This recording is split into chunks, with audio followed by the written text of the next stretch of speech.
Pues bien, comencemos hablando un poco del origen embrionario del cuello uterino. Nosotros sabemos que el cuello uterino se desarrolla a partir de dos zonas embrionarias. La mayor parte del cuello uterino deriva de los conductos de Müller, que se fusionan en su segmento distal para formar lo que conocemos con el nombre de tubérculo de Müller.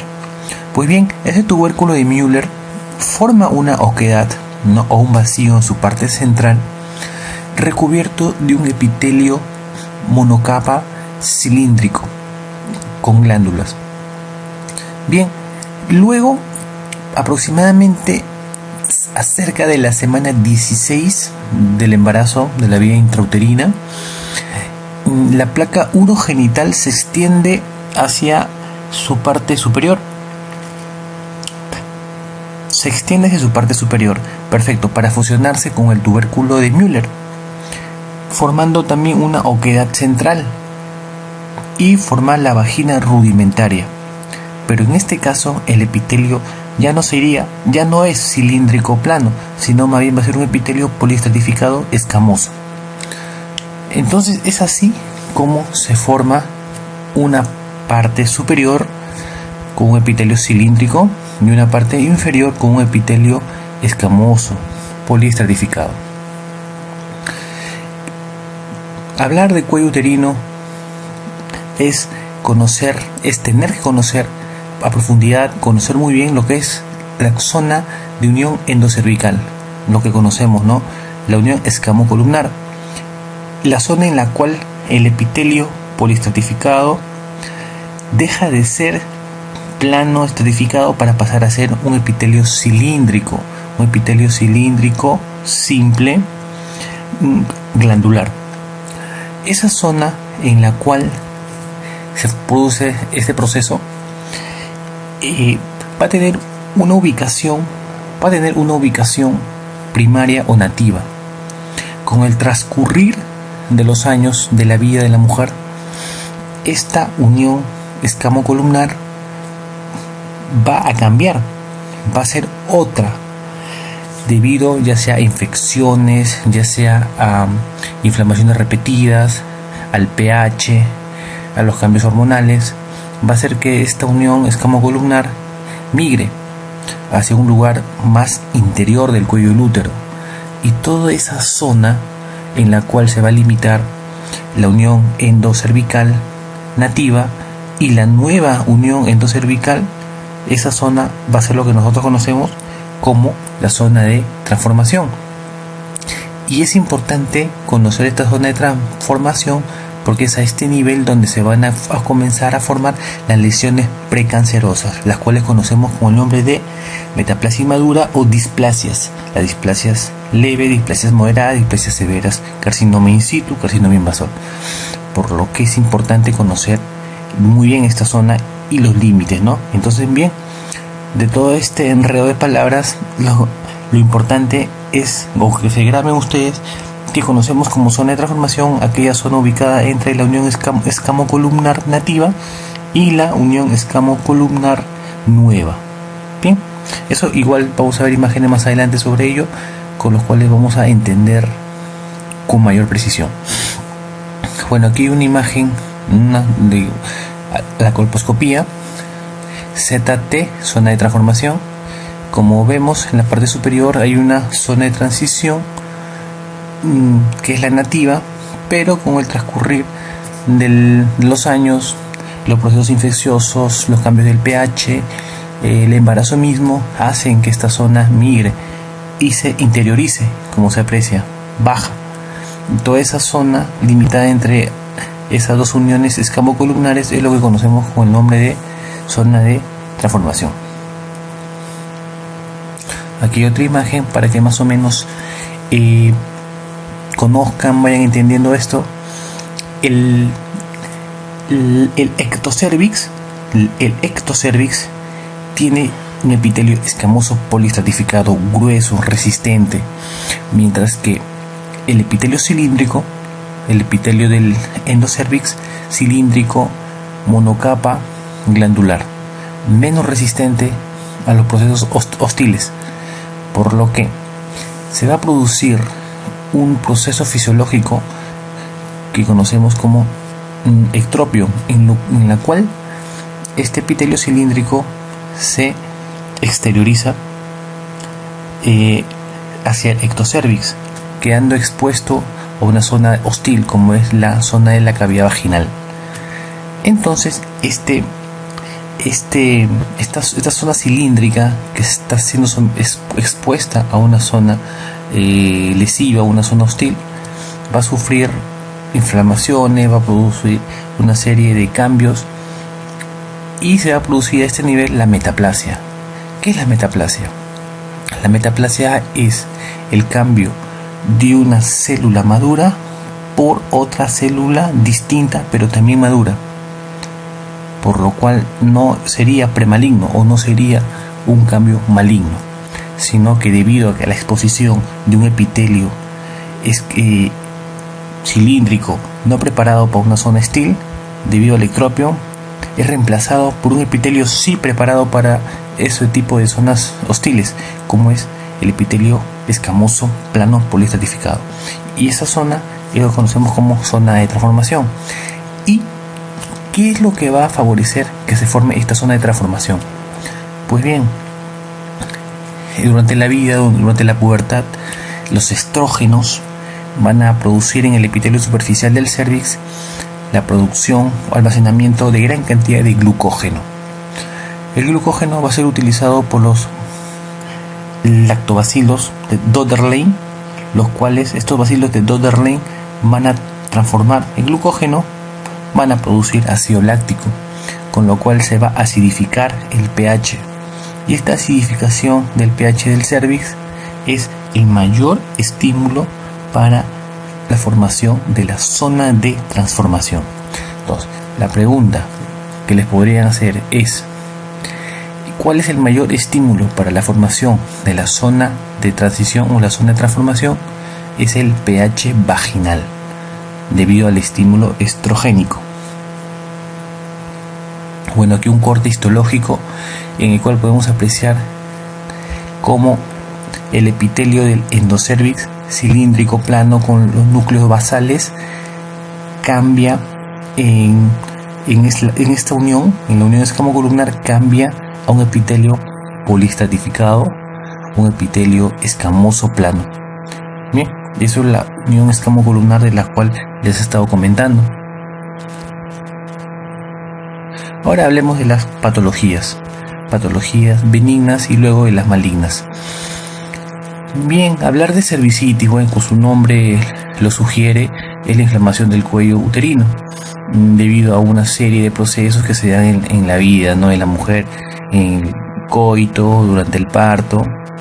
Bien, el ectropio, todos esos procesos van a producir inflamaciones repetitivas del cervix, y cuando esto sucede, y aparte de ello hay otros factores que predisponentes, puede ser que estas inflamaciones a la larga puedan terminar en una displasia. Entonces, lo importante es saber que la cervicitis puede ser un factor predisponente para cáncer de cervix, ¿no?, o displasias severas. Clasificaciones. Bueno, como se la clasificamos en inespecíficas, que son las más frecuentes, y las específicas, ¿no?, gonococo, sífilis y cándida. Bueno, ahora, algo importante que tenemos que saber también, que las agresiones repetidas, como les estaba hablando, pueden producir metaplasia, ¿no?, una metaplasia inmadura que a la larga puede terminar en un proceso displásico severo. Es el ectropio. Se dan cuenta cómo el color varía, el color del ectocervix y del endocervix, por una sencilla razón: el epitelio ectocervical, como les mencioné, poliestratificado, grueso, no deja ver muy bien los vasos subyacentes del estroma. En cambio, el epitelio del endocervix es un epitelio más delgado, que muestra o deja ver los vasos subyacentes del estroma. Al ser solamente una monocapa, es más fácil su visualización, por lo cual a la colposcopía nos va a impresionar una imagen, un color rojo a diferencia del rosado pálido del ectocervix, en el endocervix se va a ver un color más rojizo, ¿no? Debido justamente a los que ya les comenté.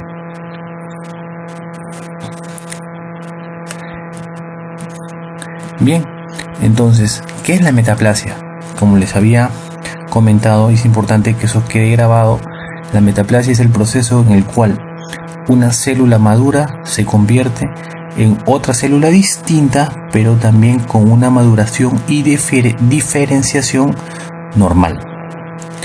Cuando este epitelio o esta célula cambia a otro tipo de célula, pero ya con una maduración o una diferenciación, no llegando a una diferenciación completa o formándose células inmaduras, eso ya no es un proceso normal, sino ya es un proceso que puede predisponernos a un proceso maligno.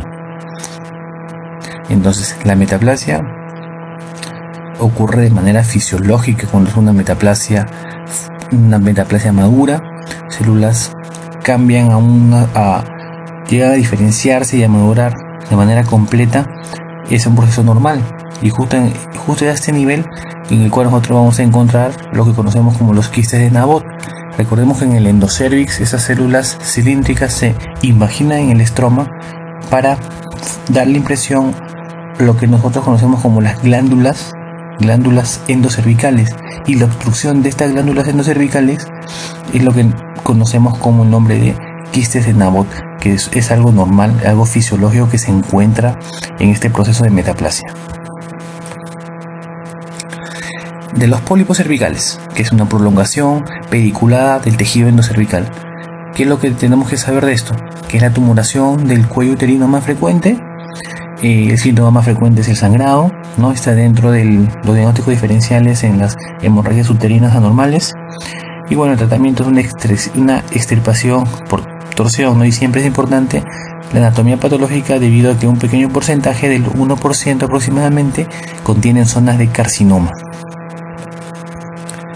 Esto es lo que les mencionaban, los quistes de Nabot, que son algo que se encuentra con normalidad. Ahora hablemos ya de lo que es lo patológico, lo que no es lo normal. Entonces aquí llegamos a hablar de la displasia. ¿Y qué es la displasia? Es una alteración en la diferenciación, ¿no? Que no llega a ser tan intenso como un carcinoma in situ. Alteraciones en el núcleo, alteraciones en el citoplasma, alteraciones en la morfología celular, lo cual va a llevar a una predisposición a formarse un carcinoma in situ y luego un carcinoma invasor, por lo que la displasia ya no se considera como un proceso normal. ¿Y dónde es su origen? En más del 90% su origen es en la zona de transformación. Esa es su zona de origen con mayor frecuencia. Por eso que es importante conocer esta zona de transformación, como les mencioné anteriormente. Ahora, lo curioso, lo más peligroso se podría decir de esta displasia es que la manifestación clínica inicial más frecuente de esta lesión es que es asintomática, no da ningún tipo de sintomatología. Por lo que, como veremos más adelante, es importante el Papa Nicolau, ¿no? Que se haga a la mujer su chequeo preventivo. Bien, cuando hablamos de displasia o de lesión del cervix, no podemos dejar de hablar de este virus ADN, virus papiloma humano. Este virus papiloma humano se ha encontrado en más del 90% de los cánceres de cuello uterino, por lo cual su relación con dicha patología es frecuente, es una relación que tenemos que tener en cuenta, ya que al momento de estudiar un proceso displásico siempre tenemos que descartar infección por virus de papiloma humano. Este virus de papiloma humano contiene una zona genómica precoz y una zona genómica tardía. La zona genómica precoz contiene unas proteínas, sobre todo la proteína E16, la proteína E6, la proteína E7. Es la proteína E6 y E7 la que le dan este potencial de malignidad, porque este virus de papiloma humano tiene, en base a esas proteínas, tiene la capacidad de suprimir al gen supresor tumoral, el P53. Asimismo, incrementar la zona de transformación. ¿Y por qué es en la zona de transformación donde encontramos la mayor cantidad de virus papiloma humano? La respuesta es simple. El epitelio del exocervix, el poliestratificado escamoso, es una zona gruesa, difícil de penetración por el virus papiloma humano, a diferencia de la zona metaplásica, que es un epitelio más delgado, en la cual para el virus papiloma humano es mucho más fácil ingresar. En cuanto a los serotipos, esto es lo que tenemos que saber de memoria. ¿Quiénes son los que producen el cáncer de cervix? En más del 72%, porque no es solamente el 16 y 18. Hay otros serotipos que te producen cáncer de cervix, pero lo más frecuente es el 16 y 18, en el 72% de los casos. Los que producen el condiloma acuminado o las verrugas carnosas de color rosado que apreciamos en la vulva, en la vagina, canal vaginal, en el cervix, eso lo produce el 6 y 11. 6 y 11, condiloma acuminado. 16 y 18, cáncer de cervix. ¿Ok? Nunca se olviden de eso, porque eso es pregunta casi como algo normado. Siempre viene con mucha frecuencia, por lo que no se puede fallar en responder esa pregunta que ya es muy conocida. Algo que se puede mencionar también, ya que estamos hablando del condiloma acuminado, cuando en el caso de las gestantes se aprecian estas lesiones verrucosas en el canal vaginal o en la vulva, con mucho mayor frecuencia en la vulva, uno pensaría que el parto tiene que terminar en cesárea. Pues no es tanto así, ya que el consenso y los protocolos son claros al mencionar que solamente el condiloma acuminado en una gestante es indicación necesaria cuando obstruye totalmente el canal del parto, el canal vaginal.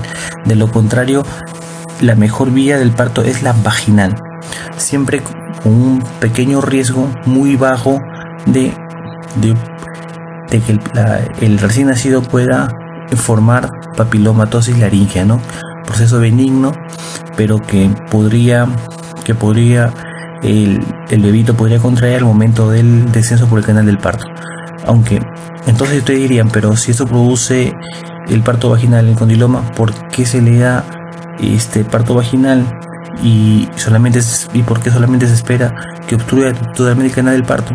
¿Por qué? Porque se ha demostrado que en partos por cesárea también han nacido bebitos con papilomatosis laríngea.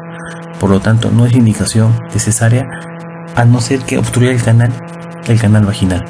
Pues bien, regresando al tema de las displasias, entonces, como le mencioné, el 16 y 18 son los que producen el 72% de los cánceres de cervix.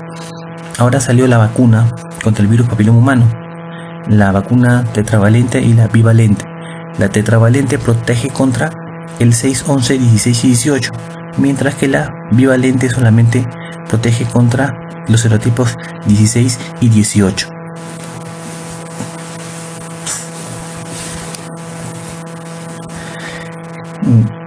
Bueno,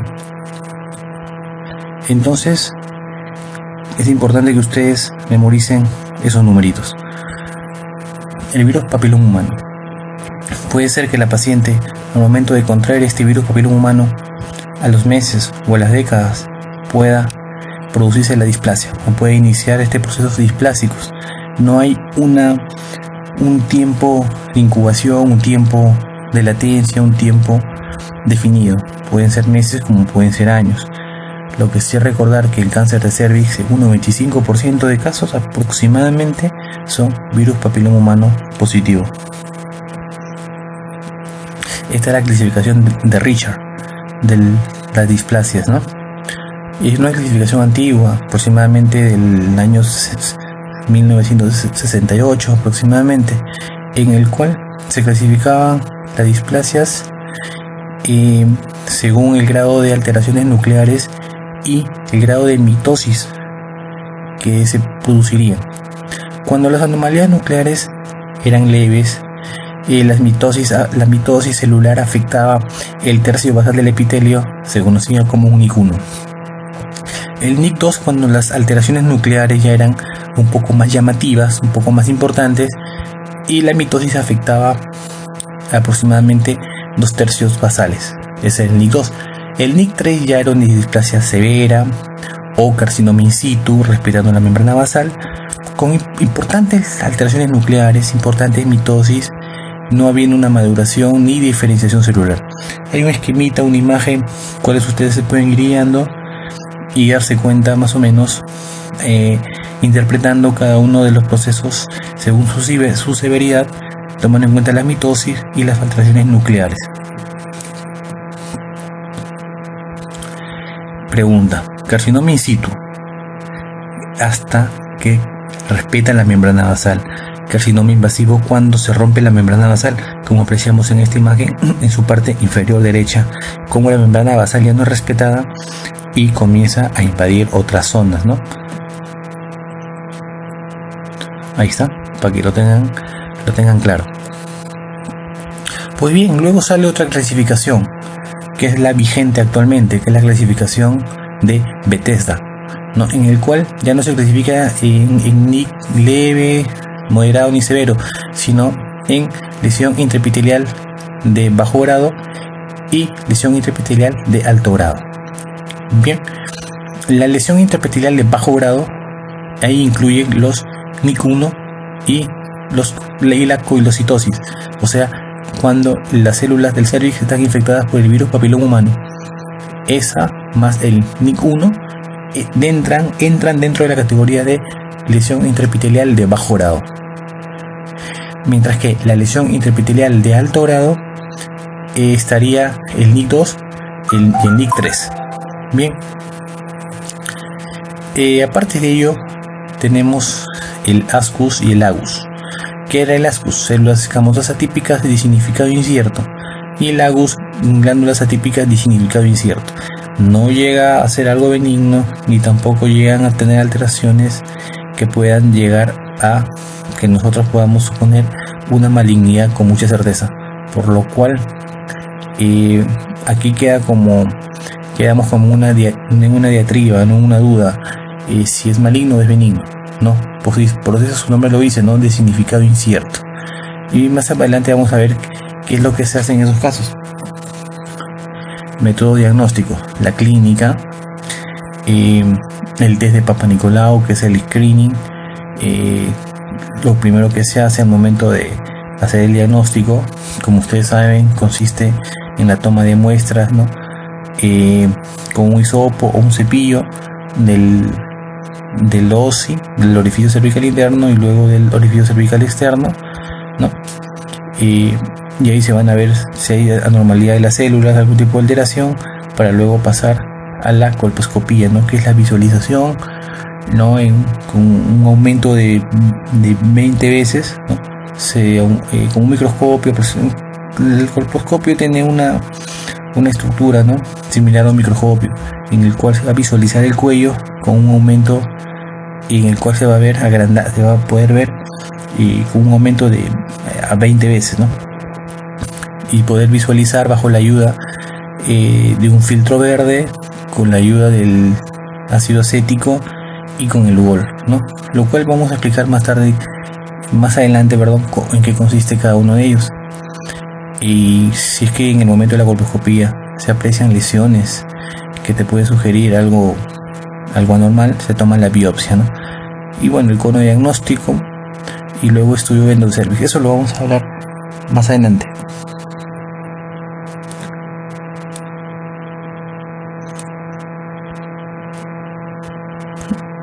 Aquí tenemos una imagen a la colposcopía, ¿no?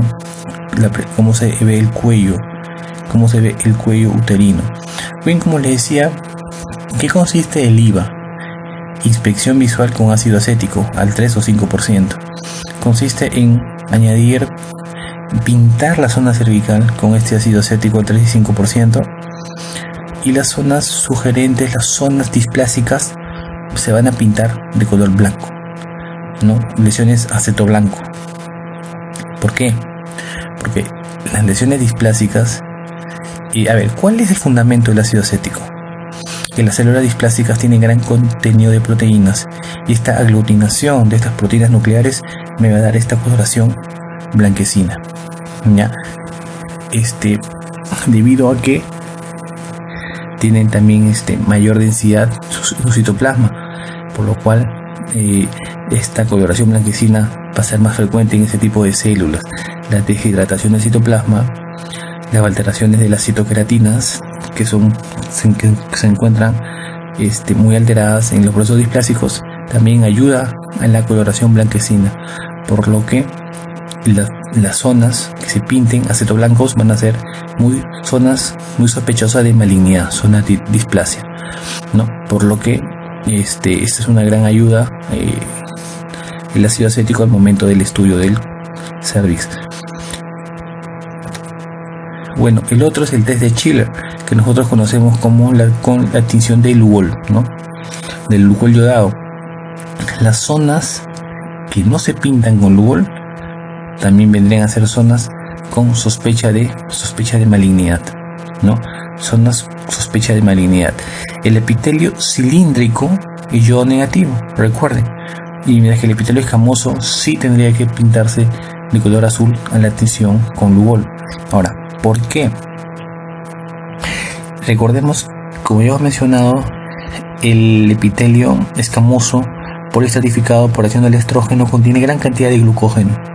Este glucógeno capta el Lugol, por lo que al captar el Lugol, las zonas normales, las zonas sin atipias, sin lesiones precancerosas, se van a pintar muy bien con color azul, mientras que las zonas sospechosas de malignidad o las zonas displásicas, por la mitosis, la gran cantidad de mitosis y las alteraciones nucleares, no van a contener glucógeno o no van a contener glucógeno en la cantidad debida, por lo que no van a teñirse cuando al momento de colorearlas con Lugol.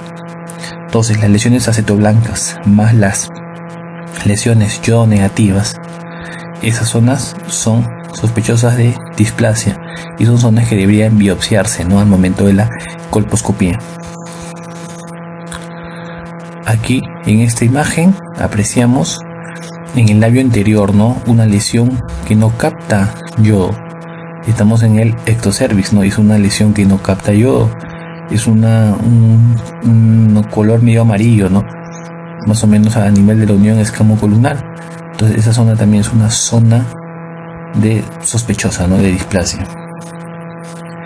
Aquí otra zona, casi en todo su contorno, ¿no? Casi en todo su contorno, en los 4 cuadrantes, esa zona no capta el Lugol, ¿no?, por lo que también es sospechosa de displasia. Bueno, aquí ya no solamente vemos una zona que no capta Lugol, sino también una zona con unas lesiones exofíticas, ¿no?, bastante irregulares, nodulares, ¿no?, que afecta a todos los cuadrantes, ¿no?, del óseo.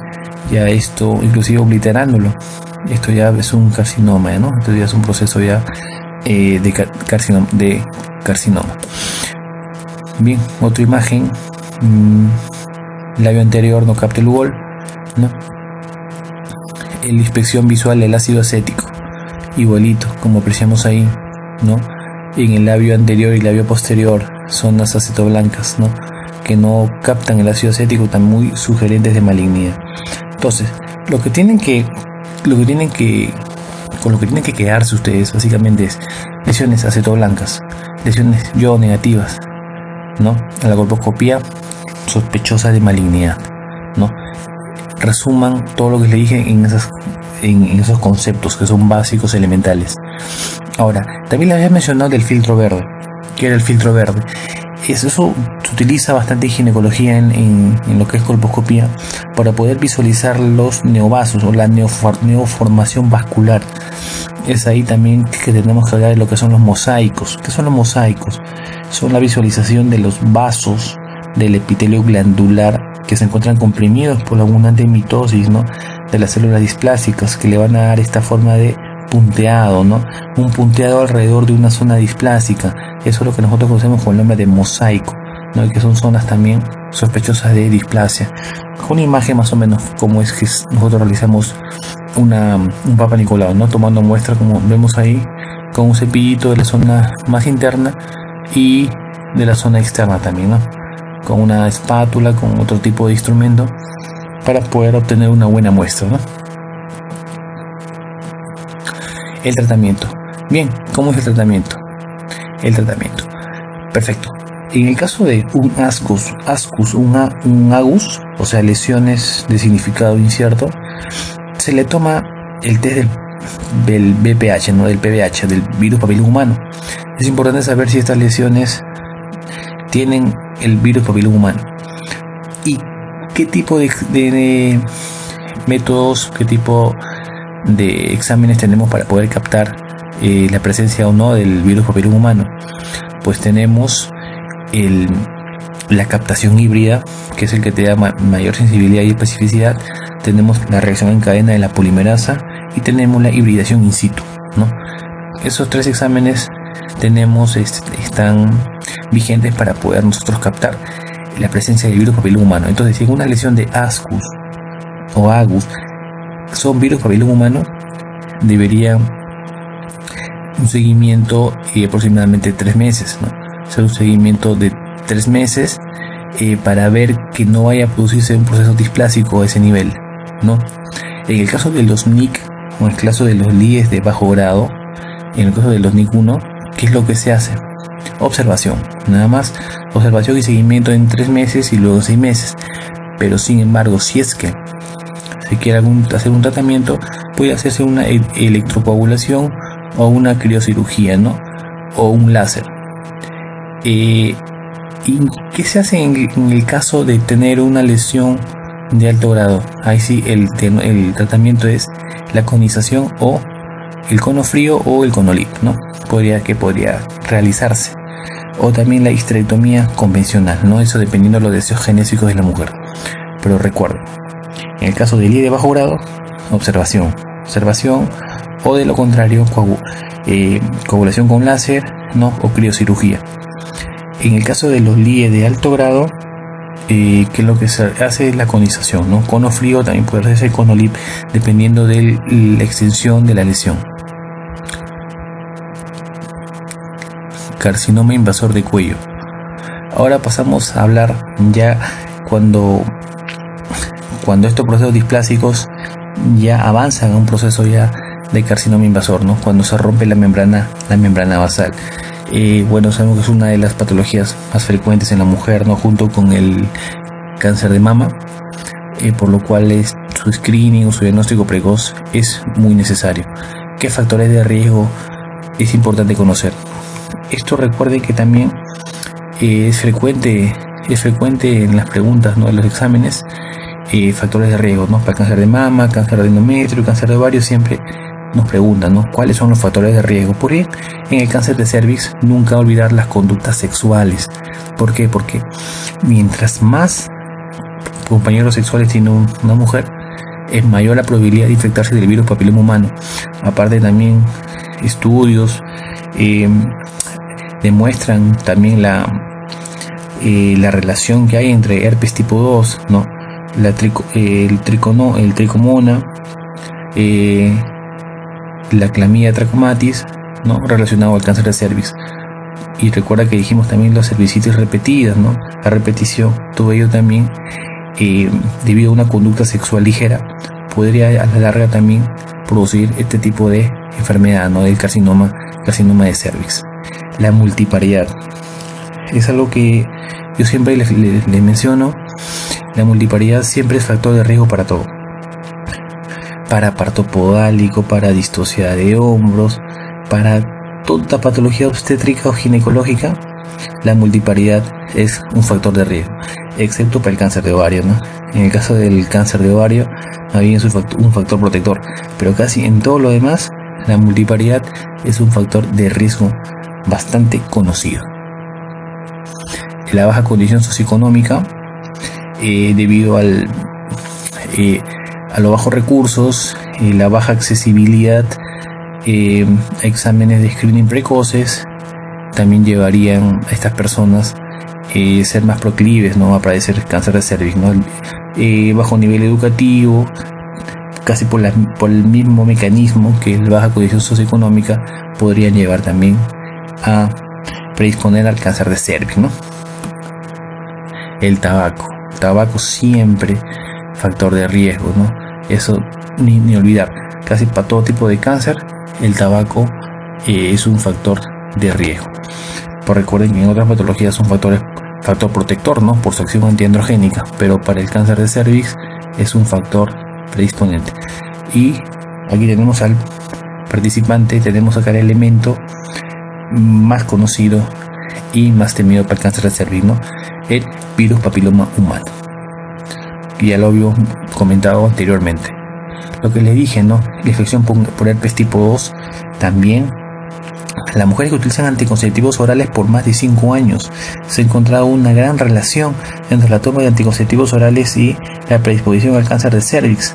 ¿A qué? Debido a que hay algunos mecanismos ya conocidos, como por ejemplo se ha demostrado que los anticonceptivos orales incrementan el tamaño o la extensión de la zona de transformación, por lo tanto mayor cantidad de zona para producir lesiones displásicas.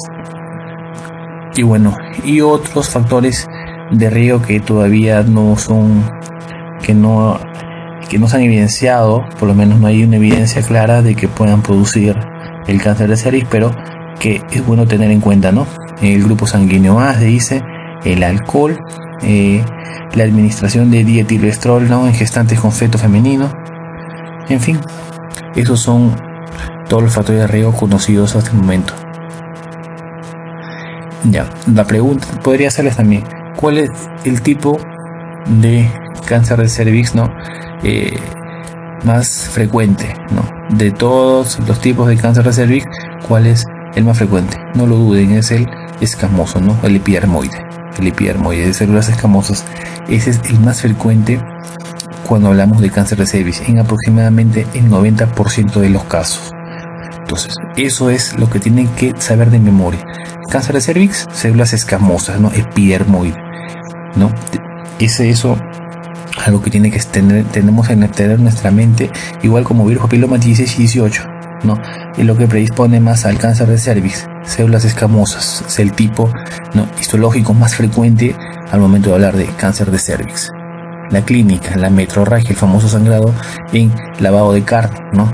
Y cuando ya llega a estadios avanzados con un olor pestilente, ¿no? Cuando se extiende, ¿no? Hay de extensión local, la vagina, recto, a vejiga, puede cursar también con disuria, hematuria, rectorragia, estreñimiento, fístulas, ¿no? Más adelante vamos a ver el estadiaje, ¿no? El estadiaje clínico del cáncer de cervix. Bueno, acá otra lesiones, vemos ahí lesiones en mosaico, lesiones acetoblancas. ¿Cómo se disemina el cáncer de cervix? Lo más frecuente, la invasión por continuidad, agarra rápidamente la vagina, ¿no? Los fondos del saco vaginal, los parametrios, y cuando agarra los especios parametrales es lo que conocemos con el nombre de pelvis congelada. El estadiaje clínico es importante conocer porque es el mayor factor pronóstico, ¿no? Al momento de tratar el cáncer de cervix. El estadio 0, carcinoma in situ, respeta membrana basal.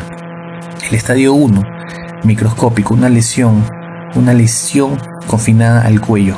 1A microscópico, 1B ya es macroscópico. El 1A a la vez se divide en 1A1 y 1A2. 1A1, evidencia microscópica, invasión del estroma, o sea, en vertical hasta 3 milímetros y en horizontal hasta 7 milímetros. El 1A2, en vertical hasta 5 milímetros, en horizontal hasta 7 milímetros. En el 1A1, entonces, no olvidar, la invasión en profundidad es hasta 3 milímetros y su extensión hasta 5 milímetros. Mientras en el 1A2, la lesión estromal es hasta 5 milímetros y la lesión horizontal de 5 a 7 milímetros. En el 1A1, el tratamiento de lesión es el cono, ¿no? Es el cono con bordes libres. Es el tratamiento del gol estándar. O también podría realizarse una histerectomía convencional extrafacial. Mientras que ya en el 1A2 ya la conducta terapéutica cambia, ¿no? Como lo vamos a hablar más adelante. Pero en el 1A1 la conización va muy bien, ¿no? Con una eficacia resolutiva muy alta.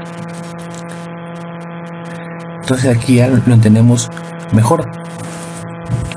El 1A1, ¿no? Vemos ahí en la imagen cómo profundiza, pero no pasando los 3 milímetros, mientras que su extensión no pasa de los 7 milímetros, mientras que en el 1A2 profundiza hasta 5 milímetros y la extensión pasa a los 7 milímetros. Aquí otra imagen del estadio 1A1. Recuerden, aquí el tratamiento de elección es el cono. En el 1A2 hasta 7 milímetros superficial, mayor de 7 milímetros, mientras que en estromal, invasión estromal, 5 milímetros. En el 1B la lesión ya es macroscópica, ya es visible macroscópicamente, ¿no? 1B1 menor de 4 centímetros y 1B2 mayor de 4 centímetros, ¿no? Pero todo confinado al cervix, Aquí el tratamiento viene a ser la histerectomía convencional o la histerectomía radical de Wertheim, o sea, la tipo 2, o la histerectomía radical de Meigs, o la tipo 3, ¿no? Hay una clasificación de Piver de los tipos de histerectomías radicales de acuerdo al estadio clínico del cáncer de cervix.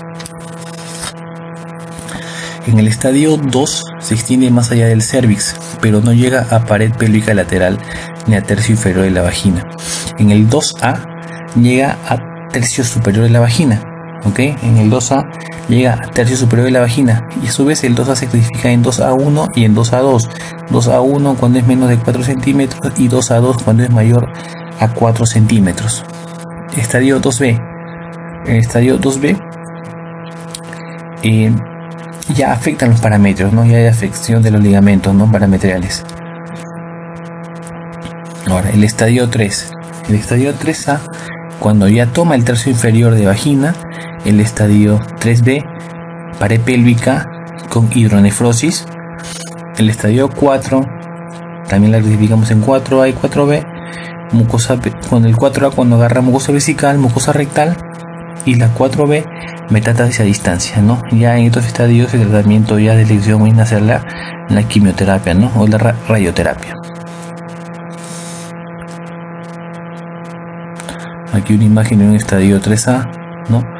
Viendo cómo agarra el tercio inferior, ya el tercio inferior de la vagina, ¿no? En el estadio 3B se va hacia los riñones, produciendo una hidronefrosis o riñón no funcional. 4A, compromiso de órganos adyacentes. 4B ya, compromiso a distancia. ¿Cuáles son los factores de mal pronóstico? El tamaño tumoral mayor de 4 centímetros, la profundidad de la invasión tumoral, invasión linfático-vascular, la existencia de adenopatías, y el factor pronóstico más importante, estadio clínico, ¿no? Estadio clínico. Tratamiento. Como dijimos, en el estadio 1A1 es el cono. En el 1A2, en el 2B1 y en el 2B2 podemos hablar de histerectomías radicales, ¿no? Histerectomías radicales más radioterapia, o simplemente radioterapia con o sin braquiterapia. Son de elección, ¿no? Recuerde que en el cáncer de cervix, hasta el estadio 2A, hasta el estadio 2A1, el tratamiento quirúrgico es curativo. Hasta el 2A1, vale decir, cuando toma tercio superior de vagina con un tamaño menor a 4 centímetros. Ya, pasado ello, ya el tratamiento es la quimioterapia, ¿no? Ya no, el tratamiento quirúrgico ya no es la solución, ¿no? Y viene la quimioterapia, ¿no? El cual está reservado casi exclusivamente para estadios 3 y 4, ¿no? Para disminuir las metástasis a distancia. Ahora comencemos con las preguntas. Bien, ahora toda la teoría vamos acá a plasmarlo acá para poder responder con bastante exactitud, sin equivocarnos, y contestar las preguntas, ¿no? Con bastante seguridad. Aquí la primera pregunta: ¿cuál de las siguientes afirmaciones sobre el carcinoma de cervix es falsa? ¿Qué nos propone la alternativa 1? La multiparidad es un factor de riesgo, lo dijimos. La multiparidad es casi un factor de riesgo para todo, ¿no? Menos para el cáncer de ovario, eso tenerlo en cuenta. 2. ¿Produce metrorragias en agua de lavar carne? Claro que sí, ¿no? Lo dijimos, en agua de lavar carne, metrorragia, perfecto, es una opción válida. La 3 nos dice: el tipo escamoso suele desarrollarse a partir del epitelio cilíndrico del endocervix. Si sabemos que el epitelio escamoso plano se encuentra en la zona ectocervical, ¿no? Entonces, esa alternativa no es válida. ¿Qué nos dice la alternativa 4? El de tipo escamoso es el más frecuente, dijimos, ¿no? El escamoso es el más frecuente. Eso tenemos que tenerlo en cuenta, así como saber que el 16 y 18 son los que producen con mayor frecuencia el cáncer de cervix, en un 72%. 5. La vía de propagación más frecuente es por contigüidad. Acuérdese, toma rápidamente fondo de saco vaginal. Entonces, la alternativa 3 definitivamente es la alternativa falsa. Otra pregunta. Dice, si el informe de un PAP de cervix señala que la muestra es inadecuada, se debe proceder a... Muy bien, eso no lo mencionamos, pero aquí lo vamos a aclarar. Cuando una prueba de Papa Nicolau nos señala que la muestra ha sido tomada de manera inadecuada, lo que se debe hacer es repetir la toma de muestra, ¿no? Se repite la toma de muestra. Ese es el siguiente paso a seguir, ¿no? Recuerden que había mencionado que si el Papa Nicolau nos informa de una alteración celular, lo siguiente a seguir es la colposcopía, ¿no? Con filtro verde o con T de Schiller o el IVA, seguido de la biopsia, ¿no? Y luego de ello viene lo que es el cono, tanto terapéutico como el cono diagnóstico, que puede ser en cono LIP o puede ser cono frío, ¿no? O sea, con bisturí. Pero en el caso del Papa Nicolau, se debe repetir la toma de la muestra. Acá dice, la alternativa 1, biopsia cervical, ni hablar, porque eso sabemos que antes de ello tenemos que hacer la colposcopía. Cono frío, ni hablar, primero colposcopía. Inspección visual con ácido acético y biopsia dirigida. Esta podría quizás hacernos dudar, ¿no? La 5 nos dice toma de muestra bajo colposcopía. También podría ser, ¿no? Pero en los protocolos está indicado que después de un PAP inadecuado lo que se debe hacer es repetir la muestra. En caso de que cuando decimos que una colposcopía ha sido exitosa, cuando logramos ver la unión escamocolumnar nueva, o sea, la que está más en el interior del cervix. Cuando logramos visualizar ello, decimos que la colposcopía es exitosa. De lo contrario, si es que a la colposcopía no se logra visualizar la unión escamocolumnar nueva, se debe hacer el legrado endocervical. Perfecto. ¿Cómo es en el caso de las gestantes? En el caso de las gestantes hay una particularidad por la hipervascularización cervical. Al momento de nosotros hacer un tipo de intervención como por ejemplo un conolip, hay un gran riesgo de sangrado. La pregunta podría plantearse de esta manera: en el caso de una paciente ser necesario un cono diagnóstico, ¿no? Ya sea un LIP o un cono frío, ¿en qué semanas sería lo ideal?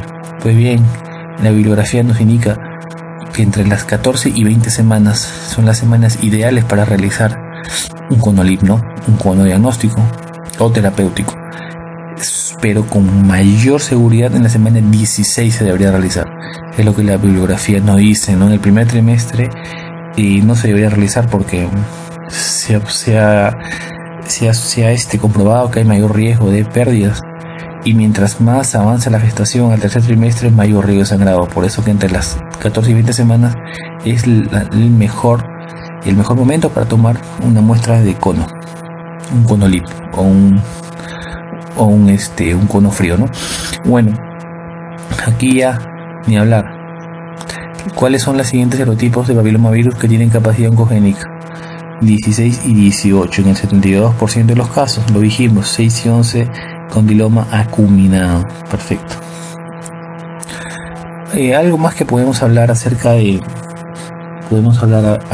lo que es las vacunas del virus papiloma humano, que se puede poner entre los 13 y hasta los 26 años, ¿no?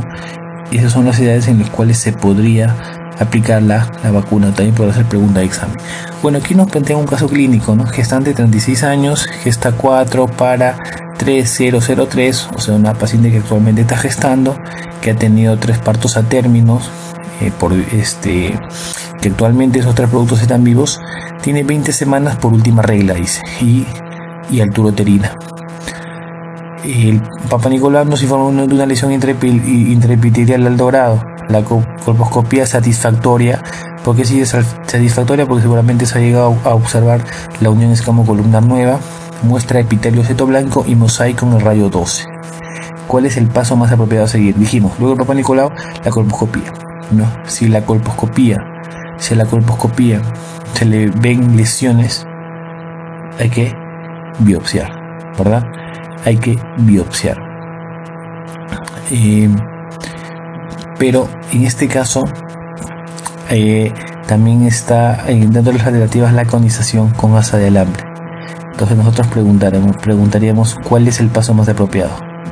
Si la lesión, el epitelio citoblanco y mosaico, está localizada, no es tan extensa, no está en varios puntos, sino es una lesión localizada, en este caso nos muestra en el radio de las 12, ¿no? Se muestra, y aparte es un LIE de alto grado. En este caso el cono es diagnóstico y terapéutico. En este caso lo que se debe hacer es la conización. ¿Por qué? Porque ya estamos hablando de una lesión intraepitelial de alto grado. Dijimos que los LIE de alto grado lo que se debe hacer es el cono, ¿no? Cono LIE, cono frío, es lo que se tiene que hacer. En este caso la lesión está localizada en radio de las 12. Pues aquí el siguiente paso a seguir es la conización, ¿no? Eso ni hablar. La conización es la respuesta aquí más adecuada. ¿Cuál es el paso a seguir en una paciente de 37 años, gesta 4 para 4004 con resultado de PAP-NIC3? PAP-NIC3, ¿de qué estamos hablando? PAP-NIC3 estamos hablando de una lesión de alto grado, ¿no? Una lesión de alto grado. La alternativa primera no dice repetir el PAP, no, pues se repetiría el PAP en caso de que dijeran que la muestra es inadecuada. Aquí en ningún momento nos dicen eso, que dicen el PAP nos arroja NIC3. Dar tratamiento con metronidazol de repetir PAP, ni hablar. Conización. El siguiente, dijimos que en un LIE de alto grado el tratamiento es el cono, ¿no? El conización. Esta sería una clave bastante apropiada. Luego nos plantean la colposcopía. Y histerectomía radical. Unos dirían, pero doctor, si dice NIC3 LIE de alto grado, entonces hay que hacerle cono. Yo diría, pero para hacer cono primero hay que hacer una colposcopía, porque hay que hacerle el test de Schiller, el IVA, localizar dónde se encuentra exactamente la lesión para poder hacer el cono. De lo contrario no puedes hacer el cono, a diferencia de la anterior pregunta en el cual era una colposcopía con lesión citoblanco, con lesión localizada a radio 12. Entonces ahí sí se podría hacer el cono, pero en este caso no sabemos en qué parte está localizado el cuello, de dónde se va a hacer el cono. Aquí el paso más adecuado es la colposcopía. De las siguientes posibilidades, ¿cuál de ellas no es un factor de riesgo del desarrollo del cáncer de cuello uterino? Infección por virus papiloma humano. 95% de los casos de cáncer de cuello está presente el virus papiloma humano. Inicio precoz de relaciones sexuales. Las relaciones sexuales dijimos que está de cajón dentro de lo que es factores de riesgo para cáncer de cuello. La inmunosupresión casi siempre está frecuente en gran cantidad de los procesos de carcinoma. La promiscuidad sexual, obviamente que sí, ¿no? Mayor riesgo de infección de tricomona, herpes 2, mayor riesgo de infección de el virus papiloma humano. La inserción de IDU no está como factor de riesgo, más sí factor de riesgo para otro tipo de problemas como las EPIs, pero no como cáncer de cuello uterino, ¿no? Las demás sí son. Bien, aquí una pregunta para estallido clínico, ¿no? Paciente que se realizó un cono frío, cuya anatomía patológica reporta carcinoma epidermoide, ¿no? Que es el más frecuente, invasor con menos de 5 milímetros de profundidad en el estroma. 1A, dijimos, ¿no? El 1A es microscópico, ¿no? Estamos hablando aquí de un microscópico, porque 1B ya es macroscópico mayor de, ya en el cual se puede visualizar, ¿no? 1B1 menor de 4 centímetros, 1B2 mayor de 4 centímetros. Entonces, 1A, dijimos que el 1A1, invasión del estroma, o sea, en profundidad hasta 3 milímetros. El 1A2 de 3 a 5 milímetros, ¿no? Entonces ese estaría dentro de un estadio 1A2, ¿no? Porque de 3 a 5 milímetros y aquí dice menos de 5 milímetros, ¿no? Sería un 1A2, ¿no? Y aquí el tratamiento ya no sería tanto el cono. Aquí ya hacen el 1A2, tratamiento sería, ¿no? Podría ser una histerectomía extrafacial, ¿no? Una histerectomía extrafacial, ¿no? Una radical. tipo 2, ¿no? Más radioterapia o solamente radioterapia, ¿no? Con o sin braquiterapia.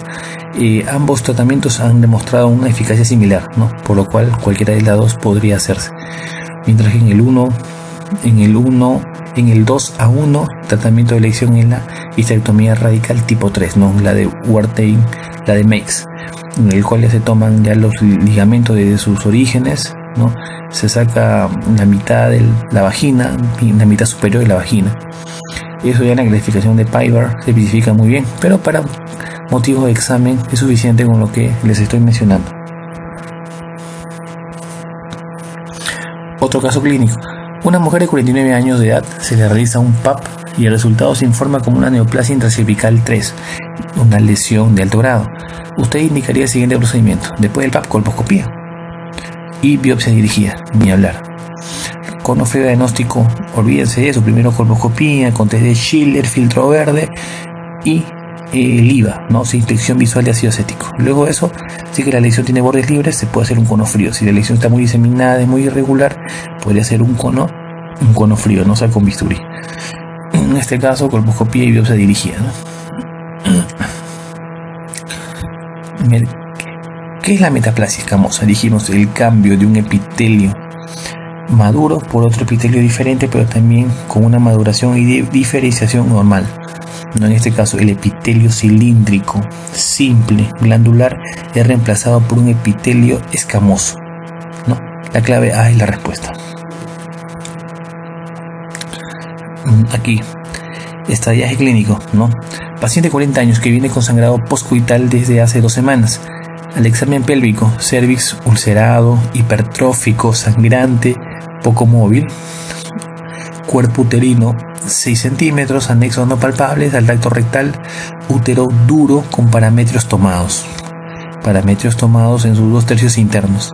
El diagnóstico clínico es, cuando hablamos de parametrios tomados, ¿de qué estamos hablando?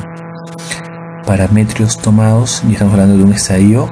Repasemos nuevamente: 1A1 microscópico, 1B macroscópico. Estadio 1A1 en profundidad hasta 3 milímetros y en horizontal, o sea en extensión superficial, de 5 a 7 milímetros. 1A2 en profundidad de 3 a 5 milímetros, mientras que en horizontal la extensión es hasta mayor de 7 milímetros, ¿no?